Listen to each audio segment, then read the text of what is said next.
आमदार देवेंद्र भुयार यांनी संत्रा उत्पादक शेतकऱ्यांसाठी दिल्ली येथे घेतली पणन मंत्री पियुष गोयल यांची भेट।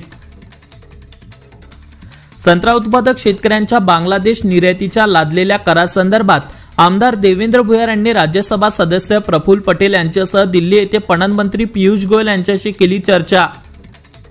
या बातमीचे प्रस्तुत करतायत 31 वर्षापासून आपल्या सेवेत असलेले अग्रसेन ट्रेडर्स।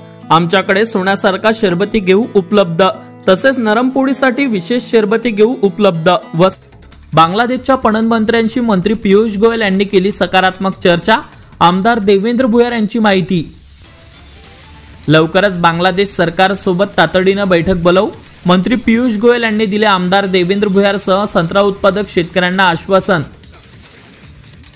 महाराष्ट्रासह वरुड मोर्शी तालुक्यातील संत्रा उत्पादक शेतकऱ्यांच्या बांगलादेश निर्यातीच्या लादलेल्या करासंदर्भात आज आमदार देवेंद्र भुयार यांनी अमरावती जिल्ह्यातील संत्रा उत्पादक शेतकऱ्यांना सोबत घेऊन राज्यसभा सदस्य प्रफुल्ल पटेल यांच्यासह पणन मंत्री पियुष गोयल यांच्याशी दिल्ली येथे भेटून चर्चा केली आहे। एवढी पणन मंत्री पियुष गोयल यांनी बांगलादेश सरकारसोबत लवकरच बैठक घेऊ असे आश्वासन दिले आहे।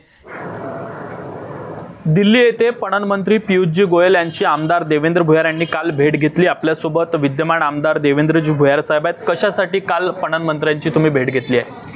मुळात 2019 पासून आपल्या नागपुरी संत्र्यावर जो जादा कर बांगलादेश सरकारने लावलेला आहे। मी मागच्या वेळेस माहिती विचारली की आपल्या तालुक्यातून एकूण संत्रा किती जातो। साधारणतः रोज 100 ते 150 गाड्या, म्हणजे 20 मेट्रिक टनाची एक गाडी, अशा 100 ते 200 गाड्या आपल्या रोजच्या जात होत्या, 24 तासाच्या आतमध्ये जात होत्या।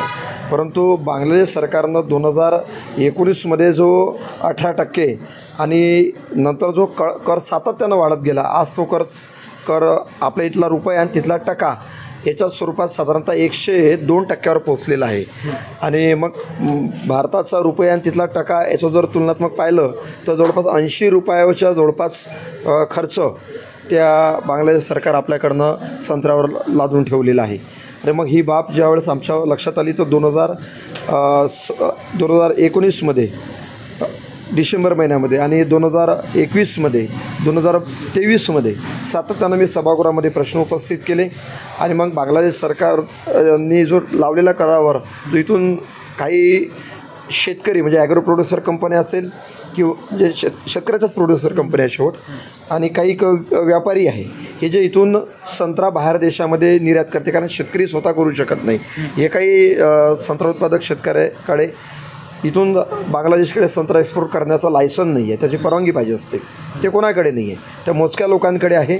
आणि काही प्रोड्युसर कंपन्यांकडे आहे, जे शेतकरी उत्पादक कंपनी आहे त्यांच्याकडे त्याच्या परवानगी आहे। या लोकांनी इथून जो माल एक्सपोर्ट केला तर त्या लोकांना आणि प्लस शेतकऱ्यांना नुसतं व्यापाऱ्यांना देऊन चालणार नाही, त्यामध्ये शेतकऱ्याचासुद्धा सहभाग असला पाहिजे। जवळपास 80% सहभाग आहे शेतकऱ्याचा ठेवायचा आणि 20% ज्या व्यापाऱ्यांनी माल पाठवला त्यांना त्याची नुकसान भरपाई द्यायची।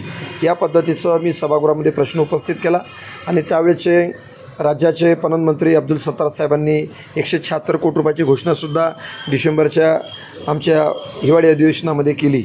पण GR निघाला, GRची अंमलबजावणी ज्यावेळेस करायचं ठरलं त्यावेळेस मात्र नेमकं अडचण अशा आल्या की व्यापाऱ्यांना आपण थेट पैसे देऊ शकत नाही, ते थेट DBT शेतकऱ्याच्याच खात्यावर आपण करू शकतो।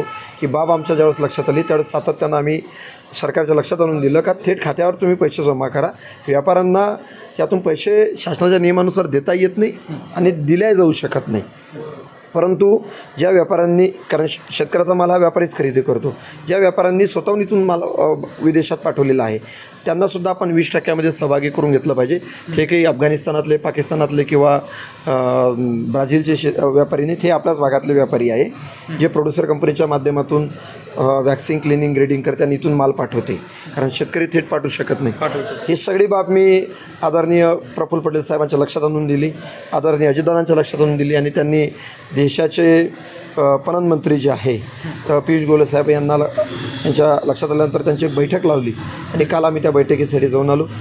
पियुष गोयल साहेबांना ही सगळी पार्श्वभूमी आम्ही सांगितल्यानंतर त्यांनी ताबडतोब तिथल्या एम्बॉसीसोबत बांगलादेशच्या आणि बांगलादेश सरकारसोबत त्यांनी तातडीनं फोनद्वारे संपर्क केला आणि त्यांच्याशी चर्चा करून त्यांना सांगितलं की जो आम्ही ज्यूटवर जो कर आपला भारतानं लावला होता तो करसुद्धा आम्ही कमी करासाठी तयार आहे, किंवा त्यांना धान पाहिजे किंवा तांदूळ पाहिजे, ज्या बांगलादेशमध्ये जे प्रोडक्शन होत नाही, जे फळं होत नाही, त्याच्यावर जो कर आपल्या देशात जो लावलेला आहे तो सुद्धा कमी करण्याची त्यांची तयारी आहे.